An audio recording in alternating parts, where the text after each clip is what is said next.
Today we are going to do a quick rundown of NECA's Texas Chainsaw Massacre 50th anniversary reissue of the Leatherface figure.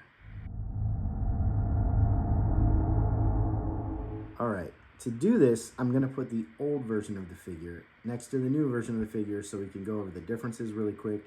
This video is going to be super nerdy, so I'm warning you in advance. You may not want to watch the whole thing unless you're really interested in this Leatherface figure. But let's start off by, I noticed right away the height difference. This new guy is definitely more scale to what NECA's been putting out. And I'm going to put this Leatherface next to Michael Myers' figure so you can see how they look standing next to each other. Okay, so the first figure, this character was played by Gunnar Hansen. He was 6'4". The Halloween Ends figure, he was played by James Jude Courtney, who was 6'3". So you can see the difference between the older one and the newer one. This one's a little bit more accurate. I had him kind of leaning back a little bit, so he's losing a little bit of height that way. But if we're going by scale, this new figure is definitely much more accurate. Let's go over some more of the differences. Okay, so the head sculpt. The head sculpt for the new one definitely takes it. It's much better. The eyes and mouth are blacked out. Although he comes with another head, you can see his eyes a little bit better. The hair is kind of a hard rubber, almost, whereas it's more of a plastic on the old figure. If you scroll down a little bit, I think the shirt accuracy on the new figure is better, as well as the tie. And then that takes you down to the apron. The apron is definitely more accurate with the yellow color. This apron is made out of a rubber, whereas this one's made out of like a pleather material. The only, and this is a really nitpicky thing, but the only thing that they didn't really do was add the chain to the back. And they didn't do that on either, so it's not that big of a deal. But if we're going by screen accuracy, there should be a chain that goes across the back. If we move down to the chainsaw is screen accurate. It's a Poland 245A or something like that, I think. Anyway, it's green like that. This yellow one is not screen accurate. And then as far as the legs and boots, they're pretty similar. I think the overall build of the new figure, the structure, definitely looks more like Gunnar Hansen. He's got that big, bulky look. I'm giving it to the new figure. They both have the same points of articulation. Really no difference there. Let's look at the accessories really quick. All right, as for accessories, the new version has way more accessories, but let's go over the accessories one by one. The old version has the old lady head, which isn't very accurate. You've got your hook, you've got your cross-peen hammer, you've got your hatchet and your little carving knife. I like the size of this hammer a lot better than the new one, and I'll explain to you why. In the new version, you have an apron, so you can switch over between the two scenes. It's different than the yellow apron. You can swap that out. The old lady head is definitely more accurate. And then you have the other killing mask head, which you can see the eyes.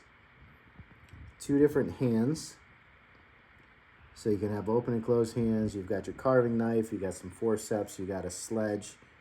You've got your crossbeam hammer. It's kind of small. It looks kind of small in his hand. And if you're trying to reenact the scene or trying to make it look like the scene, it just looks kind of weird because that hammer is a little too small. You've got your cleaver. You've got your bloodless hook, and then a spoon. The spoon's kind of cool because I think it goes in this pocket of the apron. So when Leatherface is getting dinner ready, he's got that spoon, he's got that mask on, everybody's happy, it looks crazy. But we're talking about accessories. I think the accessories, no one has it. I mean, proportionally, you can't beat the new one. I'm not trying to shit on the old figure. But look how skinny his wrists are compared to the new figure. I mean, the new figure, you see, like, you almost see the veins in his arm. Oh. It's just a much better figure. They really knocked this one out of the park. There was one guy that was complaining about the handle on the chainsaw. This is so minuscule. Nobody is going to notice this. This guy noticed, and I couldn't figure out what he was talking about until just now. The grip is on the wrong side of the handle. Chainsaw grip should be on the top. That makes sense. I guess you could probably flip it around. See how it's on the top on that one. But I don't think anybody's going to notice. It took me a couple days to figure out what the hell he was talking about. But he's absolutely right. That grip should be on the top. Other than that, this new figure looks really good. One thing that I really like and appreciate about NECA is they really take time with their packaging.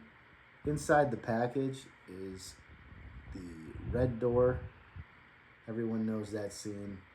It's an iconic scene. So you can set it up. It's kind of a diorama. I don't know, it's better than just having a blank plastic sheet in there. They really took the time. It's not a screenshot from the film, but they try to make it look as close as possible. And then you can kind of see what I'm talking about with the hammer. It just looks a little too small in his hands. All right, I want to finish up by letting you guys see the old lady mask. You can see how the spoon fits in the pocket. He's got his meat cleaver. These aprons swap out. I'm a little skeptical about them. They're kind of a rubber, and I worry about dry rot or worry about them breaking. NECA's not really known for their quality. Sometimes you buy these figures, and the arms will pop off right out of the package. I haven't had any problems with this one, though. I was watching a video where this dude modified the mask, and it was actually really cool. You could see where the eyelets are in the mask. There should be leather straps in there. He actually just poked holes and he put some brown thread in, and it looks awesome. If I can find the video again, I'll put a link in the description. But overall, this is a really good figure. Later on this year, I think they're going to have the Pretty Woman Leatherface. So I'll end up buying that too, and it'll just sit up on a shelf. But yeah, that's it, guys. Let me know what you think. Let me know which version you think is better. And let's not forget about the Todd McFarlane versions that came out 25 years ago that kind of set this whole thing in motion. Not a great figure, but without those, I don't know that NECA would be doing what they're doing. So let me know what you guys think. Thank you guys for watching. We'll see you next time.